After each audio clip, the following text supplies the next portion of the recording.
Kampung itu kan merupakan lingkungan terkecil setelah keluarga, sehingga bagaimana caranya kita membuat kampung itu menjadi sebuah kampung yang humanis, kampung yang ramah anak, yang lingkungannya memang bersih, kemudian ada seni budaya. Serawung itu menjadi sebuah penting bagi kita sebagai makhluk sosial. Jadi Serawung tidak hanya kepada person to person, tapi juga Serawung dengan kampungnya sendiri, bagaimana kita mengelola sebuah kampung menjadi kampung yang menarik, kemudian Serawung antara kampung dengan kampung yang lainnya, dan sehingga ada banyak interaksi di situ. Saya kira akan terjalin komunikasi yang lebih baik, sehingga ada peningkatan dari sisi kemanusiaannya. Saya kira itu. Nek kalau dongeng Jawa itu ada istilah tontonan tapi juga tuntunan, yang itu kita mengajarkan tentang seni budaya. Di situ harapan kami nanti menjadi sebuah pendidikan karakter yang cukup bagus ya, karena orang itu kalau tahu filosofi tari, kenapa kok ada gerakan seperti ini, misalnya seperti ini, itu kan filosofinya ada kan. Jadi itu akan membentuk pengetahuannya tentang filosofi, itu akan membentuk karakter dirinya sebagai orang Jawa khususnya.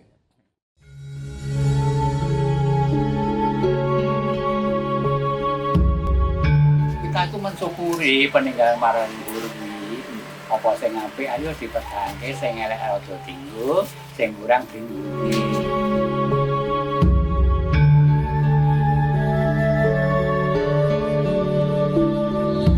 Barang siapa yang mengadakan tradisi yang baik, mansana sunatan hasanatan yang baik, maka itu ada pahalanya.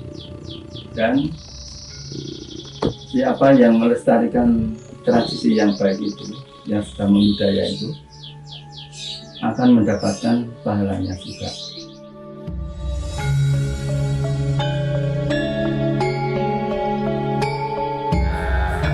Kerajinan perak Kota Gede ini sudah ditentukan oleh pemerintah sebagai warisan budaya tak benda ya.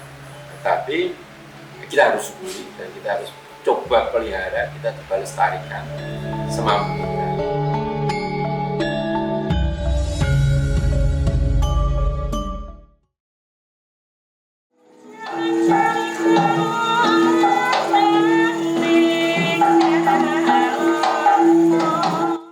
Karena pada waktu dulu itu kan saudaranya Kota Gede, terutama Bumen ya.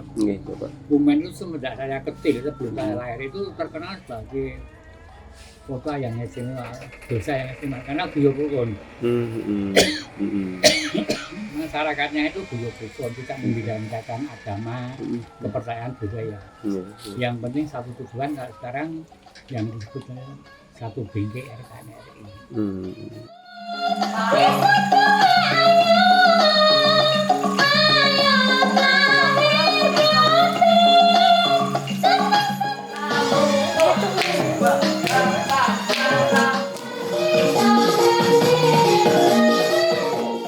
Kebudayaan itu adalah suatu budaya toh. Adat istiadat juga bisa. Budi dan daya. Cipta rasa kanso. Nah, itu loh. Ini budaya. Nah, dari itu sudah budaya dan kebiasaan. Karena masing-masing negara mempunyai kebudayaan masing-masing. Perlu diingat ya. Suatu negara yang tidak punya budaya akan mudah terombang-ambing, akan mudah dihancurkan.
tokan dadi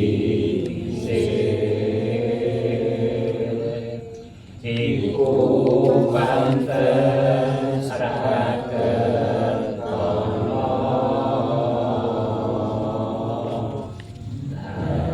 pon mundharan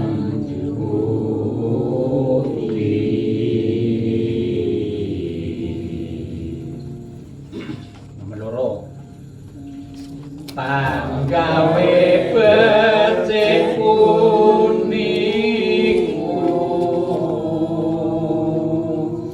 gampang yen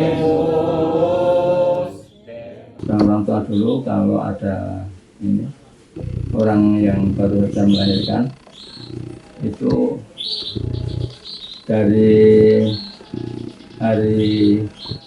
dari malam pertama setelah kelahiran itu selalu mengundang orang-orang supaya membasuh macopat.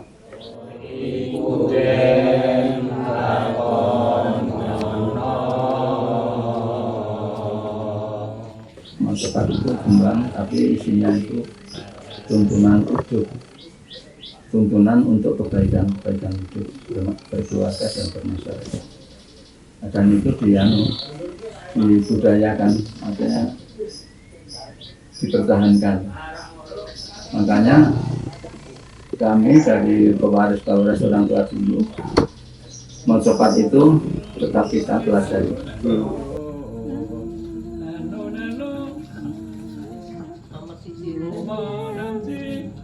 Gampang yen wis dilakoni angel yen durung panggawe becik puniku gampang yen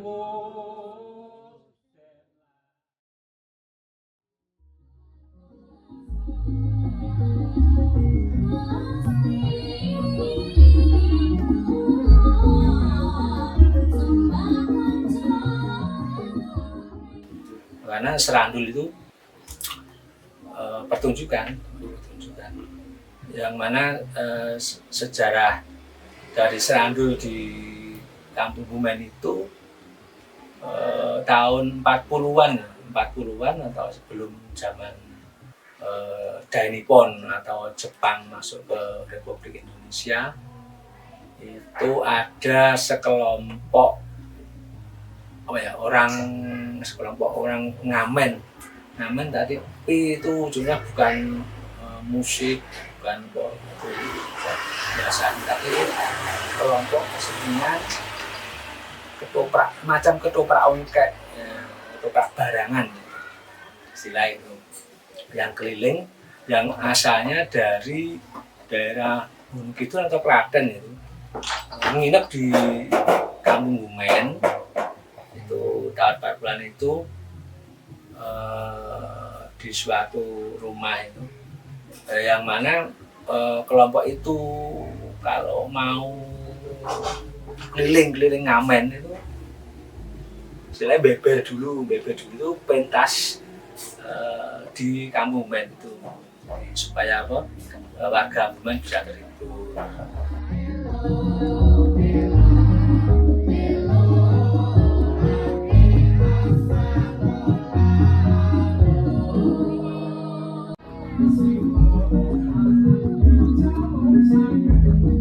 Ketika kelompok itu sudah istilahnya pamitan sudah tidak tinggal di Kampung Bumen,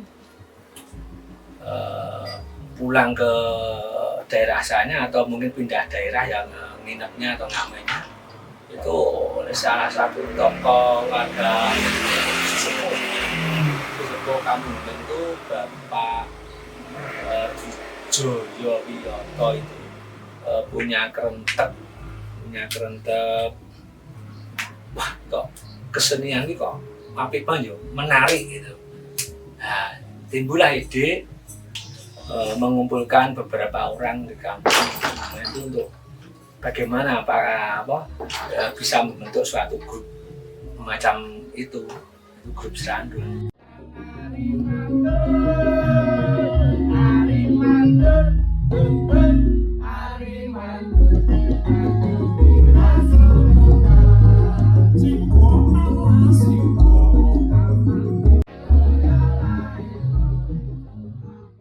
Kenapa dinamakan serandul? Karena serandul itu lakone ceritanya itu paling serendil ya. Ada cerita Mena, ada cerita dari Arab, ada dari Kediri, mungkin ada dari cerita Jawa juga.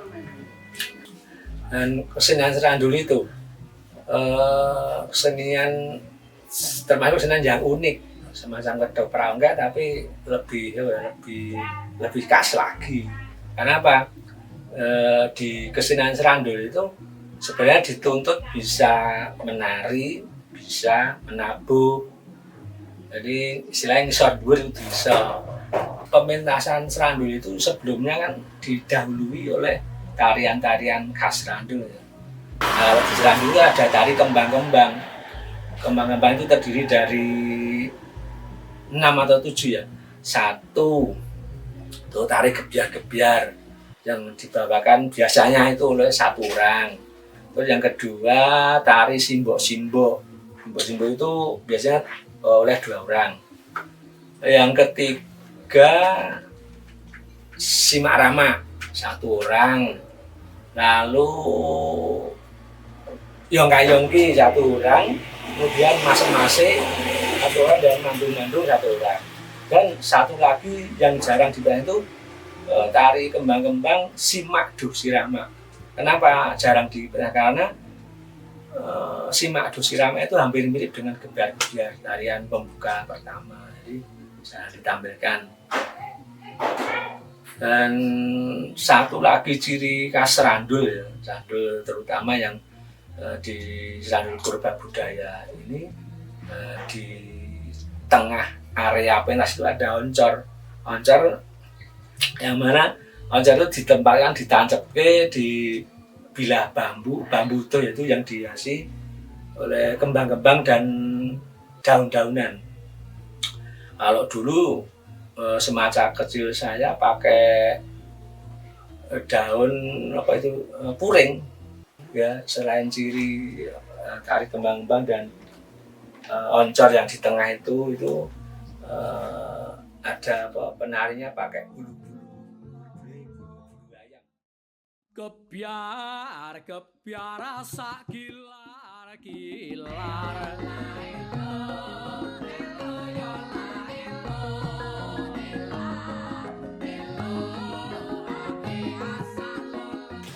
Lalu yang harus ada lagi adalah yang kecil-kecil.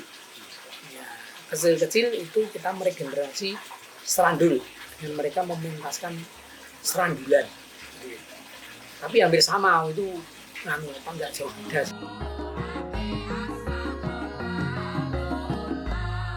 Kembang jambu senine ben saya maju. Kita meregenerasi anak-anak untuk ngerti betul tentang serandul dan dia melakukan sendiri. Dia latihan, ya pentas gitu. Sehingga mereka senang dengan kesenian itu. Nah, tapi dengan bentuk garap. Karena saya membuat karya yang terinspirasi dari serandul itu namanya serandulan. Itu bukan serandul beneran. Kalau serandul beneran kan musik iringannya juga pakai instrumen yang dimainkan secara live gitu ya. Kemudian narinya harus di pelataran, kan asli yang di pelataran di halaman. Kemudian ada hiasan dekorasinya adalah oncor dan bunga dan daun-daunan. Kita harus di tengah, kemudian penarinya melingkar. Itu yang aslinya ya. Nah, tapi serandulan ini bisa fleksibel, mau dibentaskan di mana, dan musiknya kita pakai recording, bisa merekam. Nah itu saya lakukan ya supaya anak-anak atau mungkin remaja itu menyukai serandul. Gitu. Lalu saya garap serandul. Mungkin saya tambah motif-motifnya supaya tidak monoton, kemudian dinamikanya kita buat supaya tidak monoton juga, supaya dinamis, lalu menjadi serandulan itu. Nah di dalam serandulan juga ada cerita tentang Babat Alas Mentawai juga, tapi secara sederhana ya, cuman poin-poin pentingnya yang saya maksudkan. RW 5 itu tadi ada di Gang Tembaga, Gang Emas dan sebagainya itu, ya itu mungkin menunjukkan dulu memang di sini adalah pusat pengrajin macam-macam tadi. Perak itu dari itu lalu dibakar dan sebagainya, lalu menjadi itu untuk bisa menjadi lempengan, lalu bisa menjadi kawat-kawat itu. Nah, itu memang yang tidak gampang itu. Itu perlu keahlian khusus ya Pak. Iya.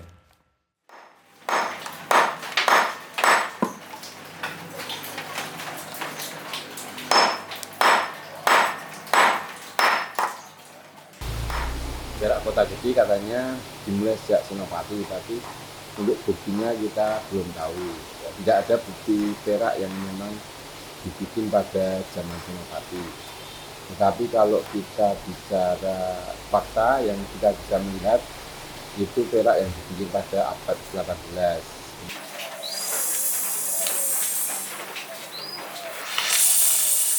Kota Gede mengalami masa keemasan itu di zaman tahun 1910-an, yaitu ketika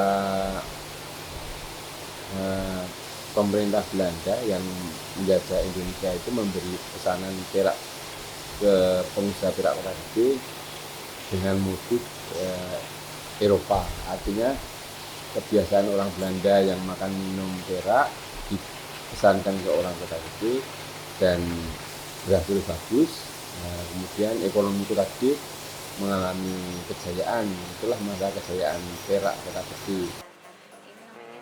Hancuran perak Kota Gede itu ya tahun 98 ketika Krismon itu harga perak menjadi mahal sekali, dari 400.000 ke 3 juta 1 kilonya.